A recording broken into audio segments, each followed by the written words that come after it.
જય શ્રી કૃષ્ણ, જય ભગવાન.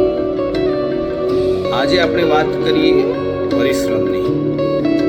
આ સંસારમાં સુખી થવાની કે આગળ આવવા માટેની સૌથી મોટી યોગ્યતા જ પરિશ્રમ છે.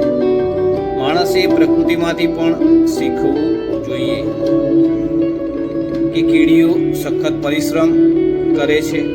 પોતાના શરીર કરતાં કેટલા ઘણું વજન ઉચકી જાય છે. ગરોળીઓ રાત દિવસ થાક્યા વગર જારા બાંધ્યા કરે છે. હૃદય સતત 24 કલાક ધબક્યા કરે છે.